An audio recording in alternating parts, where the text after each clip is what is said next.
Amara married young, barely 17. Life had not given her time to dream or prepare. Her path was set by tradition and circumstance. Her husband, Chuka, was a man of rigid pride.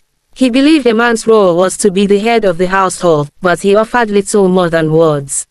His work was inconsistent, and when he did earn, his earnings rarely made it home. His pride would not allow him to take on menial jobs, and he saw no need to support Amara in raising their 6 children. With no choice but to bear the weight alone, Amara became a force of nature. She engaged in every kind of honest work she could find. By dawn, she was cleaning homes, scrubbing floors until her fingers were raw. During the day, she sold roasted corn and granuts by the roadside, her youngest child tied to her back with a faded cloth. In the evenings, she braided hair under a dim streetlight, her hands never still. When the city had construction work, she carried bricks alongside men, her small frame hidden beneath dust and sweat. Her body ached and sleep was often a luxury she could not afford. But each meal she set on the table, each school fee she managed to pay, was a victory. Her children never went to bed hungry, not once. She patched clothes until the fabric was more stitched than cloth, made toys out of scraps, and turned every hardship into a lesson of resilience. Her children saw it all. They saw their mother's strength, the quiet way she held their world together. They did not walk outside the home, Amara would not allow it. Instead, they became her helpers, each small hand easing the burden just a little. Uche, the eldest, would wake early to help with the morning chores. He swept the compound, fetched water, and looked after his younger siblings. Ada, with her gentle touch, helped braid hair, learning from her mother's nimble fingers. Chinedu often stood beside Amara at the roadside, arranging roasted corn and calling out to passers-by. The twins, Ife and Ike, were quick and clever. They ran errands, balanced trays of snacks on their heads, and kept an eye on little Ugozi. Ngozi, too young to do much, would hum softly, her sweet voice bringing lightness to even the hardest days. Though they were just children, they carried the weight of their reality with a maturity beyond their years. But through it all, Amara never let them lose their childhood.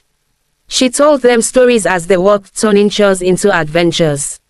When the day's work was done, she sat with them under the moonlight, teaching them songs and sharing dreams of a better future. Despite Chuka's pride and absence in their struggles, the children treated him with respect. They greeted him politely, served his meals, and never questioned his silence. It was Amara's example they followed. She had taught them that respect was not for the deserving but for those who needed grace the most. As the years passed, the children grew. They excelled in school, finding solace in books and the promise of education. Amara never missed a parent-teacher meeting, even if it meant losing a desk wedge. She would sit in the small classroom, her head held high, listening as teachers praised her children's dedication and manners. But beneath the surface, Amara's strength was tested. There were days when the weight of it all bore down on her. Days when her hands trembled with exhaustion, when her voice cracked under the strain of holding everything together. There were moments when she stood in the market, the sun beating down on her, and felt the sting of judgmental eyes, whispers of how a woman with so many children should not struggle so. One dry and windy afternoon, disaster struck. Amara was at the market, her children scattered between school and home, when the air filled with shouts and the acrid smell of smoke. She dropped the tray of roasted corn and ran, her feet pounding the dirt road, her heart a wild drumbeat. Her small house was engulfed in flames. Neighbors formed a bucket line, water splashing, but the fire raged on. The thatched roof crumbled, and the walls, made of mud and wood, burned fast. Amara's children stood nearby, their faces streaked with soot and fear. She pulled them into her arms, counting them over and over, her mind reeling with relief that they were safe. Chuka stood apart, his face blank.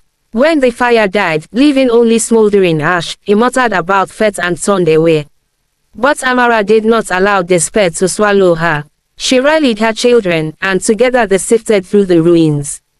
They pulled charred pots and half-burned clothes from the ash, their hands blackened but their spirits unbroken. The community, seeing her plight, offered help. Women brought clothes, neighbors shared food, and old friends offered shelter.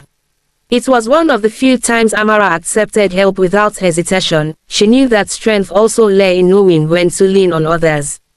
For weeks they slept in a neighbor's shed. At night, with only the stars above, Amara told stories to soften the edges of their reality. She spoke of the phoenix, a bird that rose from its own ashes, reborn and stronger. Her children listened, their small bodies pressed close, drawing warmth from her words. During the day, Amara resumed her work. She saved every coin, her hands blistered but steady. She began to weave mats and baskets, turning the reeds by the river into something she could sell. Her children helped, their nimble fingers learning the patterns of survival. The ashes of their old life did not hold them back. Amara knew it was time to build not just a home but a future. And in the dim light of each new day, she began to piece together a path that might finally lead her family to lasting peace. But their journey was far from over, and as the embers of their past cooled, Amara prepared for the next chapter, with hope as her guide and love as her strength.